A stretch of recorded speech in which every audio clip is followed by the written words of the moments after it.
Cak Nun minta maaf, kenapa pakai bawa-bawa kesambat, ditulis oleh Alia Mireida dari siwar.com. Sebelum kita lanjut, jangan lupa subscribe dan nyalakan loncengnya agar Anda menjadi yang pertama mendapatkan informasi dari jurnal terupdate. Seperti biasa, begitu seseorang menyerang Pak Jokowi dalam sebuah video dan video itu viral, kemudian mendapat banyak serangan, yang bersangkutan langsung membuat video permintaan maaf. Seorang Cak Nun pun sepertinya tidak lolos dari godaan untuk mengikuti alur ini. Hanya dalam hitungan hari muncul sebuah video permintaan maaf di kanal milik Cak Nun sendiri. Seorang yang dilabeli budayawan dan entah sejak kapan turut mendapat label ulama itu terlihat berbicara dengan dua orang lainnya. Dia mengaku kalau dia disidang sama keluarganya, dihajar, dibodoh-bodohi dan lain sebagainya karena dianggap tidak bijaksana, terutama karena dia melakukan yang dia ajarkan untuk tidak dilakukan. Pengakuan ini diikuti dengan ucapan syukur bahwa dia memiliki keluarga yang memperhatikannya dan dilanjutkan dengan doa memohon ampun pada Tuhan. Setelahnya dia meminta maaf kepada semua yang terciprat menjadi tidak enak, menjadi menderita atau menjadi apapun karena ucapannya. Sampai di sini timbul pertanyaan di benak saya. Kenapa dia nggak mau menyebut nama Pak Jokowi, LBP, serta para pengusaha yang sudah dihinanya habis-habisan? Jangankan itu, dia menyebut jelas kesalahannya dia saja juga tidak. Apa karena gengsi atau karena sebab lain? Atau seorang Cak Nun hanya sekedar mengikuti alur yang saya sebut di atas? Begitu viral, minta maaf. Sesudah minta maaf, saya duga seperti yang dilakukan banyak pendahulu aliran ahlu viral wal ya maaf ini, dia akan menyebutkan deretan alasan kenapa dia melakukan yang dia lakukan. Alias minta maafnya gak tulus karena dia punya alasan, dan sesuai dugaan itu pun turut dilakukannya. Yang mengherankan, dia menceritakan bagaimana saat ini adalah era baru bagi alirannya sendiri, di mana dia menyebut mata kuliah aktivasi roh, keputusan, serta cara berpikir roh. Sudah merasa bingung hubungannya apa? Jangankan saya dan mungkin Anda semua yang menonton videonya, saya rasa kedua orang yang diajak Cak Nun bicara juga terlihat bingung dengan omongannya. Kemudian setelah menceritakan hal yang entah hubungannya apa dengan permintaan maafnya itu, yang lebih aneh dia lalu menyebut-nyebut kesambat sebagai bagian dari hidup manusia. Lah memangnya kejadian seseorang kesambat itu adalah sesuatu yang dapat kita jumpai setiap hari begitu baca berita? Apa ini adalah bagian dari modus begitu kepergok salah, serahkanlah kesalahan itu kepada setan, gak peduli yang bersangkutan sedang diam-diam di pojokan? Suatu ketika di masanya, saya memang sempat sedikit menyukai omongan-omongan seorang Cak Nun.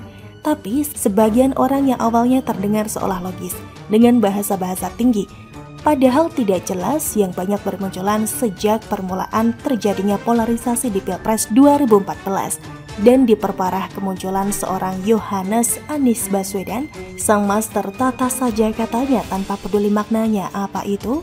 Seorang Cak Nun pun sepertinya tidak lolos dari paparan ajaran tata kata penuh ketidakjelasan yang dipatenkan mantan DKI 1, yang bahkan baru-baru ini tanpa malu dipamerkan di luar negeri ketika dia memfitnah negaranya sendiri. Akhirnya, sebagaimana banyak orang yang mungkin menyukai atau bahkan mengagumi Cak Nun pada masanya, saya pun harus kecewa. Tapi saya harus bersyukur karena saya mungkin satu dari sebagian orang yang sudah menganggap perubahan arah Cak Nun sejak beberapa tahun lalu. Jadi ulah Cak Nun baru-baru ini hanya membuat saya mengernyit dan berpikir, rupanya Cak Nun juga menganut ajaran Mbah Amin Rais, yaitu omong aja dulu. Gak usah mikirin usia, apalagi malu sama usia. Toh nanti gak akan diapa-apakan. Ya, seenggaknya Cak Nun masih mau minta maaf meskipun tidak jelas minta maaf sama siapa dan karena apa. Mungkin karena faktor keluarganya juga. Gak seperti Mbah Amin yang keluarganya entah semuanya sudah sepemikiran dengan dia atau sudah menyerah dan memilih untuk membiarkan Mbah Amin menikmati hidupnya sedikit lebih lama. Cak Nun juga masih sedikit lebih baik dari Yohanes Anies Baswedan yang malah semakin getol menjual dirinya kemana-mana, termasuk ke luar negeri. Saya hanya berharap master ketidakjelasan ini tidak dibiarkan sampai level Zelensky yang dengan tega membiarkan negaranya sendiri hancur lebur dijadikan medan perang. Seorang presiden yang bahkan sampai membuat hoaks abad ini dan nyaris membuat perang dunia ketiga meletus ketika G20 lalu, ketika negaranya mengirim rudal ke Polandia dan menyebut itu ulah Rusia. Syukur pada Tuhan, Joe Biden masih eling saat itu dengan mengatakan Rusia bukan pelakunya. Dan hoaks presiden mantan pelawak itu tidak berakibat apa-apa kecuali ketegangan waktu itu saja.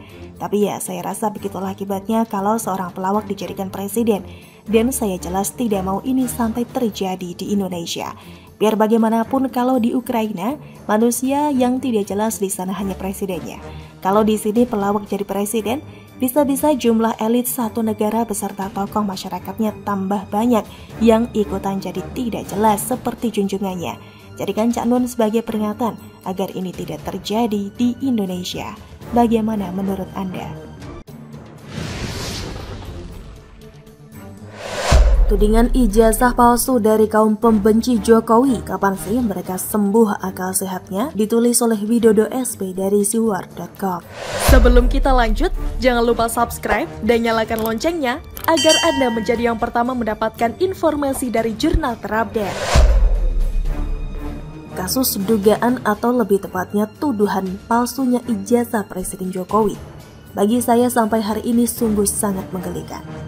Pagi ini, 17 Januari, tidak sengaja saya melihat cuplikan video yang mendadak muncul ketika saya scrolling layar ponsel dan muncul video ada 3 manusia dengan jubah hitam panjangnya, seperti pakaian penegak hukum atau pengacara, yang lantas memberi pernyataan dengan nada menyudutkan, tetapi sekaligus menunjukkan kebodohan dan kurang sehatnya logika dan akal sehat mereka. Sekilas saya dengar mereka seperti mengolok-olok orang yang mencoba meyakinkan bahwa ijazah Pak Jokowi itu asli, tetapi tidak dapat membuktikan omongan mengenai keaslian ijazah itu.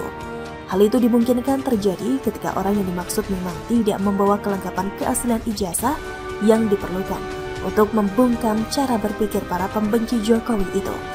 Namun rasanya karena hati sudah kadung dipenuhi kebencian dan hati nuraninya sudah tumpul, saya yakin mereka pun tidak akan puas seandainya Pak Jokowi sendiri yang datang dan membawa setumpuk berkas yang menunjukkan beliau pernah sekolah, lengkap dengan berkas ijazah aslinya. Bahkan ketika penulis ijazahnya masih ada dan bisa diajak sekalian, mereka juga tetap tidak akan percaya. Ah, itu pasti bohong. Ah, mereka pasti bersekongkol. Ah, itu sekolahnya pasti dibayar untuk mendukung rezim Jokowi. Dan seabrek sanggahan lain yang sebenarnya mengingkari hati nurani dan menciderai akal sehat mereka. Karena, sekali lagi, hati mereka sudah kantung dipenuhi kebencian kepada Jokowi. Sekarang bayangkan saja jika kampus sekelas UGM Yogyakarta misalnya dituding kecolongan kalau ada seseorang bernama Jokowi yang mengaku sebagai lulusan Fakultas Kehutanan UGM, tetapi tidak pernah kuliah di sana. Itu kan tudingan yang absurd, ngawur, gak logis, geblek tingkat lanjut, dan cacat logika, betul kan? Lagi pula ketika lantas kepala sekolah sampai rektor meyakinkan bagaimana Jokowi kecil dan Jokowi muda pernah menuntut ilmu di sekolah dan kampus mereka, lantas misalkan dituding memberi keterangan palsu, itu juga merupakan tudingan yang absurd dan ngawur. Rasanya semisal penuduh itu lantas gantian dituduh bahwa ijazah sekolah mereka palsu, settingan atau hasil sogokan, padahal mereka tidak pernah sekolah atau kuliah di sana. Mereka juga saya yakin pasti ngamuk dalam waktu singkat, betul kan? Ah, memang gila mereka itu. Karena bukannya bangga punya RI1 seperti Jokowi, melainkan malah sibuk melakukan framing busuk agar masyarakat terpengaruh dan kalau bisa menganggap Jokowi sebagai pelanggar hukum dengan tudingan ijazah palsu yang mereka gencarkan. Kapan ya hati mereka ini sembuh dan otaknya bisa kembali normal? Kok sepertinya miring terus sih? Begitulah kura-kura. Bagaimana menurut Anda?